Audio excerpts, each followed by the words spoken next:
untuk mereka yang punya logika. Bagi yang tidak punya logika, skip aja.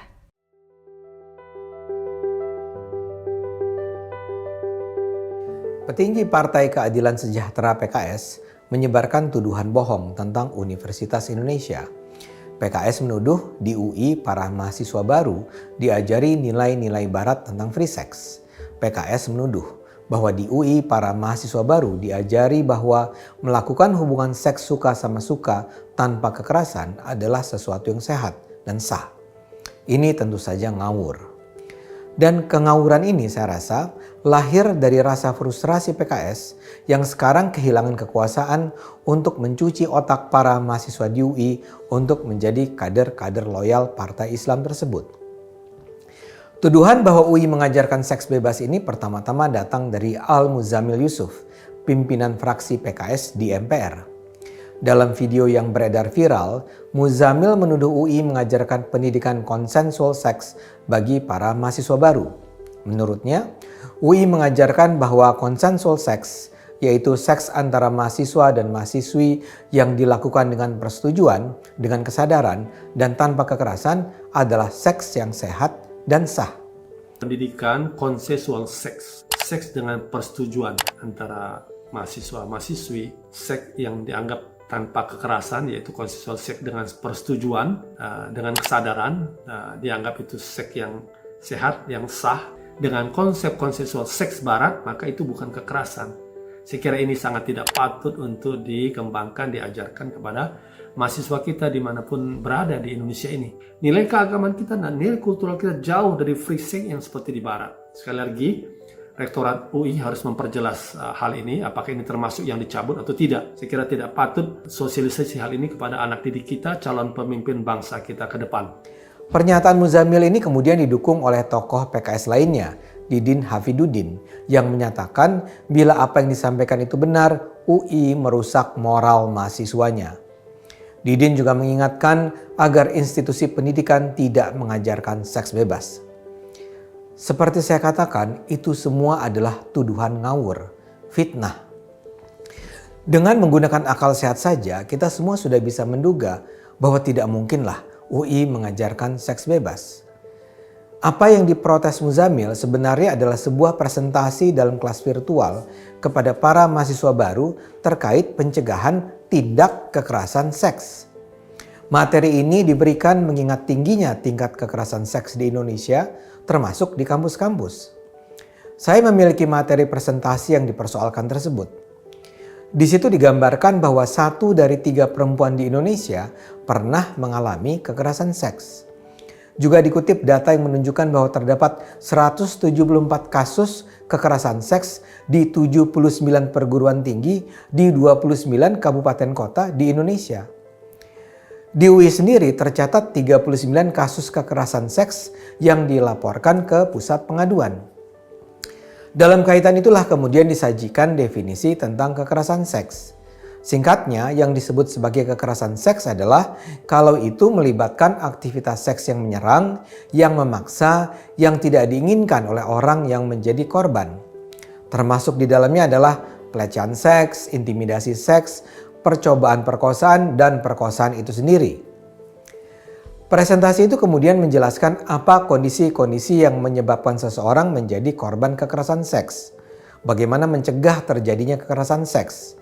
Apa yang perlu dilakukan bila melihat adanya kekerasan seks dan kemana orang bisa mengadu di UI.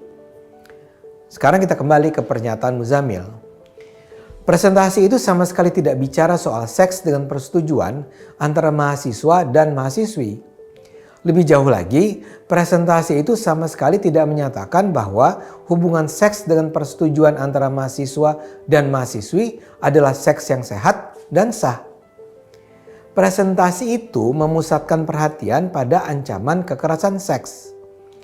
Dalam konteks penjelasan tentang kekerasan seks itulah kemudian juga dijelaskan apa yang disebut sebagai seks konsensual yang bukan bagian dari kekerasan seks.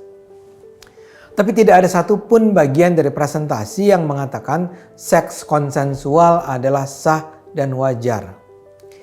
Materi itu diberikan kepada mahasiswa baru bukan agar mereka aktif melakukan hubungan seks, tapi agar mereka terlibat dalam kampanye melawan kekerasan seks, mencegah kekerasan seks, dan tahu apa yang harus dilakukan bila menjadi korban kekerasan seks atau mengenal mereka yang menjadi korban kekerasan seks. Lantas kok bisa-bisanya UI dianggap mengajarkan mahasiswa untuk melakukan seks bebas? Bahkan sejalan dengan tuduhan Muzamil itu, berkembang tekanan publik agar dalam program penerimaan mahasiswa baru tidak disertakan materi tentang kekerasan seksual. Sekarang pertanyaannya, kenapa PKS harus menyebarkan kebohongan tentang UI? Saya duga ini dengan sengaja dilakukan untuk merusak reputasi UI. PKS memang adalah salah satu parpol yang paling khawatir dengan sikap tegas pimpinan UI saat ini untuk mencegah menyebarnya paham Islamis radikal di kampus. PKS memang selama berpuluh tahun menancapkan pengaruh yang sangat besar di UI. Melalui gerakan yang dikenal sebagai gerakan tarbiyah atau pendidikan, PKS sudah membangun jaring kekuasaan baik di kalangan mahasiswa, dosen, birokrasi kampus, sampai pimpinan di lembaga-lembaga penting di UI sejak awal reformasi. Organisasi mereka sangat rapih dan terstruktur. Gerakan tarbiyah adalah semacam negara dalam negara di UI. Salah satu perwujudan paling nyata dari gerakan tarbiyah yang menjadi tempat pengkaderan mahasiswa adalah Lembaga Dakwah Kampus Salam UI, LDK Salam UI, yang adalah unit kegiatan mahasiswa resmi yang didanai oleh UI. Pimpinan Salam UI adalah Ketua Majelis Syuro, yang adalah seorang mahasiswa senior yang dipilih oleh pengurus tarbiyah. Majelis Syuro atau MS berkoordinasi dengan alumni dan dosen yang tergabung dengan tarbiyah dan memiliki hubungan dengan PKS wilayah dakwah Jawa Barat. Di bawah Majelis Syuro ada 3 divisi utama, kaderisasi, keilmuan, dan barisan muslimah. Selain itu ada pula divisi-divisi yang bertanggung jawab atas kegiatan lapangan, syiar, aksi dan propaganda, sosial politik, dan koordinator fakultas. Di fakultas ada lembaga dakwah fakultas yang juga berada di bawah komando Majelis Syuro. Pemilihan BEM fakultas ditangani oleh lembaga dakwah fakultas. Majelis Syuro menentukan siapa yang akan maju menjadi ketua BEM baik di tingkat fakultas maupun universitas. Keputusan Majelis Syuro adalah final dan harus diikuti semua kader tarbiyah di semua fakultas. Karena sistem komando dalam sejarah pemilihan BEM di UI sejak awal reformasi, hanya 3 kali pemilihan dimenangkan oleh bukan kader tarbiyah. Dan bukan hanya di tingkat mahasiswa, gerakan Islamis tarbiyah juga berusaha menguasai jajaran dosen, pimpinan fakultas, dan kelembagaan di UI. Gerakan Islamis tarbiyah sudah berhasil menempatkan kader mereka sebagai orang yang menempati posisi-posisi kunci seperti direktur kemahasiswaan, direktur pendidikan, dan direktur SDM. Ini mempermudah pengangkatan dosen-dosen muda, alokasi beasiswa, pendanaan kegiatan, atau aktivitas mahasiswa baru yang pro tarbiyah. Para dosen dan birokrat kampus pro tarbiyah ini juga secara sistematis menindas mereka yang dianggap membahayakan gerakan mereka. Para dosen yang kritis terhadap tarbiyah dipersulit kariernya. Begitu juga para mahasiswa pro tarbiyah memperoleh kemudahan-kemudahan untuk memperoleh fasilitas pendanaan dan penghargaan. Karena menguasai BEM, kegiatan penerimaan mahasiswa baru dapat diarahkan untuk merekrut anggota baru tarbiyah. Mata kuliah agama Islam ditangani oleh pengajar-pengajar tarbiyah yang secara halus mengajak mahasiswa diarahkan ke jalur tarbiyah. Berbagai kegiatan pengkaderan dilakukan melalui kajian, diskusi, pengajian, atau juga kegiatan rekreatif. Lembaga musola di setiap fakultas menjadi tempat pengkaderan, di mana diselenggarakan kegiatan yang dipimpin senior sebagai mentor. Mahasiswa yang pintar, berpotensi, dan dianggap berkomitmen akan melalui uji beberapa tahap sebelum akhirnya terpilih dalam lingkaran dalam tarbiyah untuk kemudian menjadi kader PKS sesungguhnya sebagai aktivis dakwah kampus. Asrama mahasiswa UI pun ditangani oleh kader tarbiyah. Jadi PKS punya kekuatan sangat besar di UI.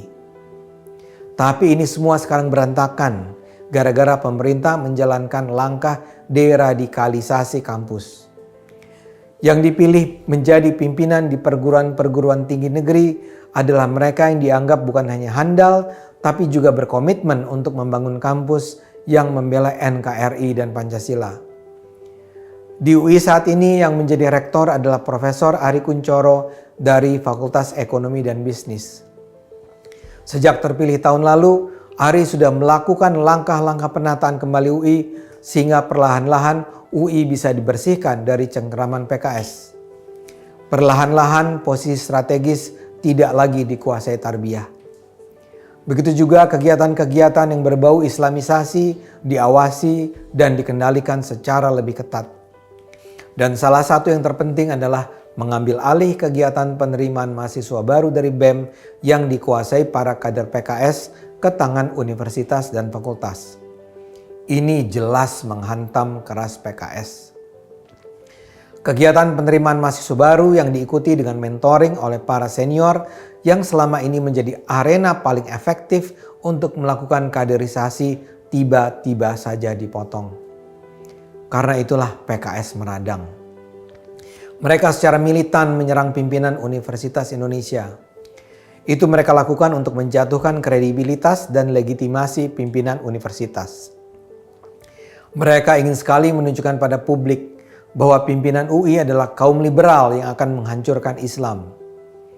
Adanya materi pendidikan pencegahan kekerasan seks pun mereka manfaatkan untuk tujuan menghancurkan pimpinan UI. Dan seperti terlihat, kebohongan pun kalau perlu mereka sebarkan untuk mencapai tujuan itu. Ini sungguh memalukan. Mudah-mudahan saja masyarakat tidak terkecoh oleh akal bulus PKS ini. Mari kita sama-sama dukung langkah pimpinan UI membersihkan diri UI dari ancaman kaum tarbiyah. Mari kita sama-sama gunakan akal sehat, dan hanya kalau kita gunakan akal sehat, Indonesia akan selamat.